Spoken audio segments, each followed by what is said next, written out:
So take me away across the ocean, out in the horizon. Welcome to Rome. That's right, we're at the Colosseum in Rome. Gotta go! And we're on a walking tour.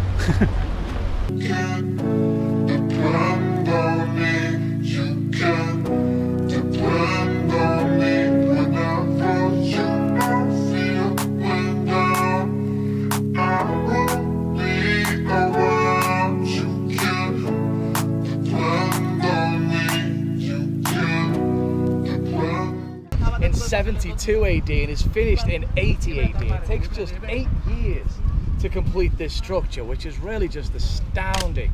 It was built during the reign of Vespasian, and if you take a look, it's actually a very simple structure. So do you see the 80 archways at the bottom? There's then 80 archways in the middle, 80 archways up top. But then when you get to the very top, there are these little plinths. Can you see those plinths at the top? On each one of them would have been a wooden post. That wooden post would have gone up through the top of the arena, and then attached to each of those wooden posts would have been a rope, which would have gone to the other side of the arena, and attached to the ropes would have been a ship's sail, which would have created a retractable roof over the arena in 80 AD. Let's talk about a day at the games. In the morning, they would hunt animals like lions, tigers, leopards, the usual animals we see in the movies. But one of the great Roman writers, Martial, he talks about other animals in great extent. Animals that even Hollywood has looked at and been like, you know what, we'll probably leave that out the movie because I'm not sure anyone's going to buy it. My favourite is the time they talk about the first time a giraffe was brought into the arena. Because you've got to remember, there's no zoo, there's no National Geographic. The weirdest thing you've ever seen is a horse. And then someone brings in a deer that looks like it's being punched by Chuck Norris. You're like, what the hell is that?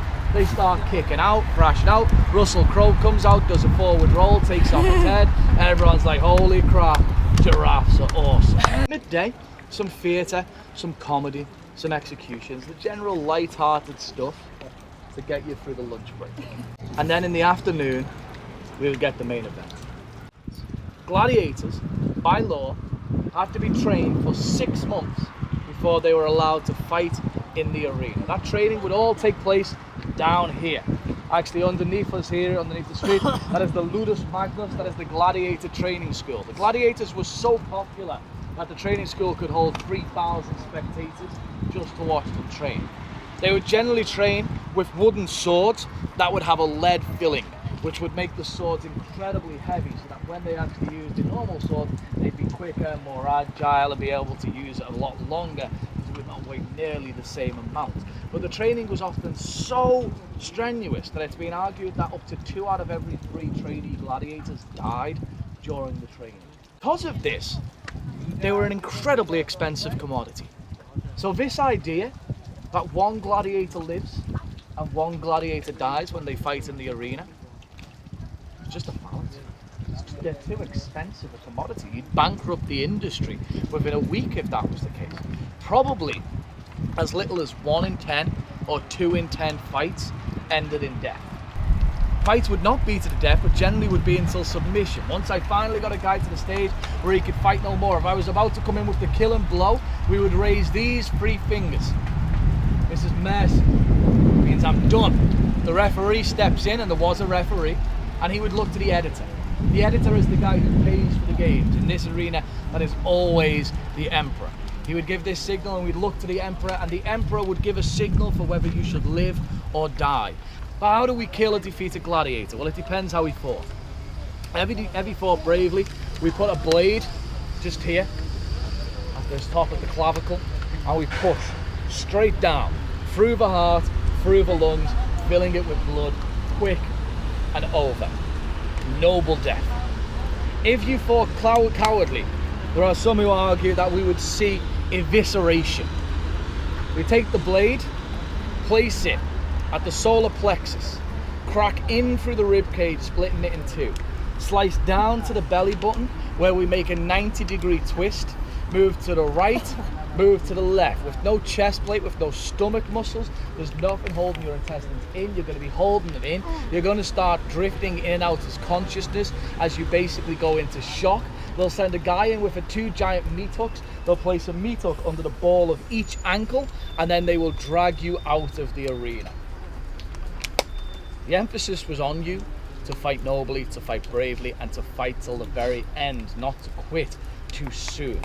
It's true, the Romans did love gladiator fights. You know what they loved a hell of a lot more? Chariot racing. They loved chariot racing. This, it is estimated, can hold between 200 and 250,000 people. Either way, still makes it the second biggest sports stadium ever built. And one of the reasons it was so popular is it was so damn dangerous. The average life expectancy of a charioteer was around 24 years of age. Whenever the emperors won a victory, to celebrate the victory, they would build a great monument to it, normally a triumphal arch, or sometimes they would build a giant column like the column that we see just behind us here. This is Trajan's column, an incredibly beautiful piece. It's basically a giant picture book. It starts off at the bottom, can you see it scrolls up until we get to the very top where the story finishes. What I love about this is at the end of the Second World War, the English made a plaster cast copy of this, took it off to England, and if you go to the Victoria and Albert Museum in London, you can actually follow the whole story because they've cut it into sections. And what I love is clearly the artist never anticipated anyone seeing the top, because there's a giant fight scene going on, and then right in the corner just two guys making out. So let's start off with how Rome really came into existence. Not far from where we'll finish today in the Jewish ghetto, the river runs right past us. And at that point of the river, there is an island. And that island is the entire reason for Rome's existence. Without that island, Rome does not exist. Very simply, because before the building of bridges, it was the only space where the river was crossable for about another 50, 60 miles. So all trade, going from the north of Italy to the south of Italy, and from the south of Italy to the north of Italy, all of it had to go through that one tiny little island. And so because of that, there were nomadic tribes in this area who would basically farm salt. They would farm salt, they would bring it up here to the island, they would sell the salt. After a while, they started to become quite wealthy. They were like, you know what? We should probably diversify our stock portfolio. Like, that's a great idea. What should we breed? They're like, all right, well, we got salt. What goes well with salt? Like, got it, pigs. Everyone's like, yeah, you're right, pigs do go really well with salt. And so they start breeding pigs. We know this because in the archaeological record, we suddenly start finding thousands of pig bones up on the hills and things like this. They decide to move up onto the Palatine Hill, build a small fort around the Palatine Hill. They say that's their city. After a few years, they're like, you know what, it's getting a bit tight up here. So they move to another hill of Rome, then another one of the hills, then another, then another, then another. And by the end of it, they take over the famous 7 hills of Rome. Then after they've taken the 7 hills of Rome, they're like, you know what we need? We need somewhere to go on holiday. So then go down to the coast, they find a little coastal town, they knock over its fortifications, they're like, that's mine. Okay. Then they spend the next couple of 100 years walking up and down the Italian peninsula, cocking their leg on everything, being like, that's mine, that's mine, that's mine, that's mine. Head back. And at the height of the Roman Empire, the empire will stretch from the south of Scotland to the South Sahara, from Portugal to Persia. Not only a massive empire, but also really nice alliteration. Building built to commemorate the unification of Italy as one independent country. To celebrate, the King of Italy basically decides to build this. But my favourite thing on the whole piece is the statue in the very centre, which is the statue of Vittor Emanuele, the first king of unified Italy. That statue is so large that I'm going to give you the dimensions of it now.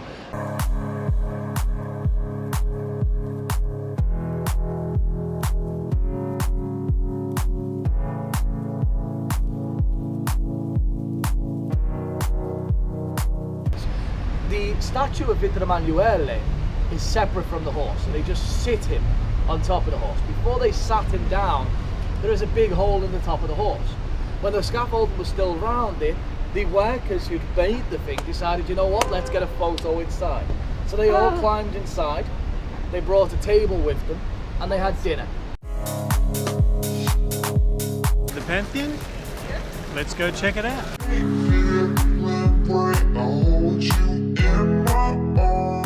There are 16 columns at the front. Each one of those columns weighs in excess of around 65 tons.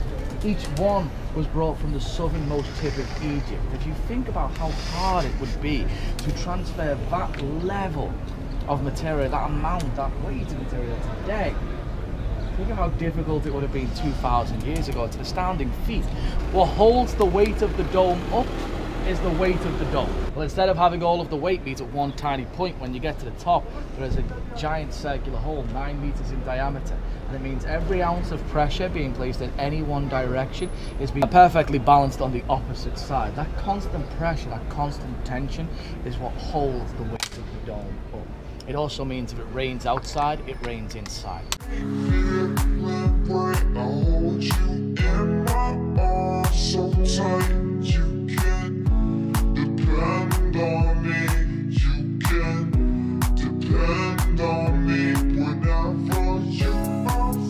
This is Jess. Hi. She's on our Busabout bus, and Wyatt's over there from the Gold Coast and from Melbourne. Hi everyone. Thank you for all my messages, guys. Did you come here last time? No, I didn't come inside, I just went to the outside. So, unless I did and I can't remember, but I don't remember seeing a hole in the roof of the Pantheon. It's so cool.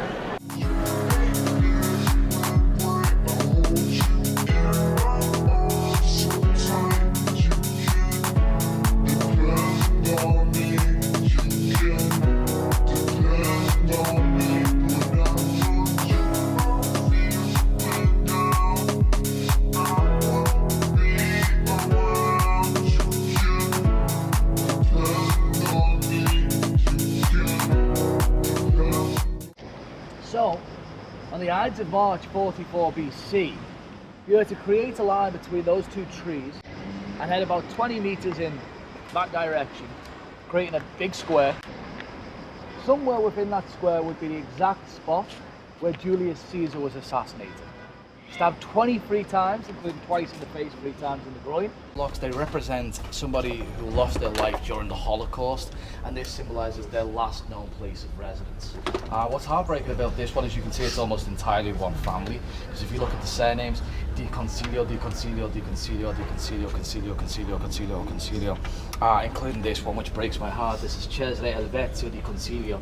He was born in 1942, arrested to Auschwitz on the 21st of the 3rd, 1944, where he was assassinated on the 23rd of the 5th, 1944. He was 2. So we all just went and got an iced coffee recommended from our tour guide. Apparently they soak the coffee in some shaved ice for 24 hours or something, and then it's got cream. So instead of being a drinkable iced coffee, it is literally iced coffee and you eat it with a spoon. So let's try it. Oh, there's some on the spoon there. And it tastes alright. Yum.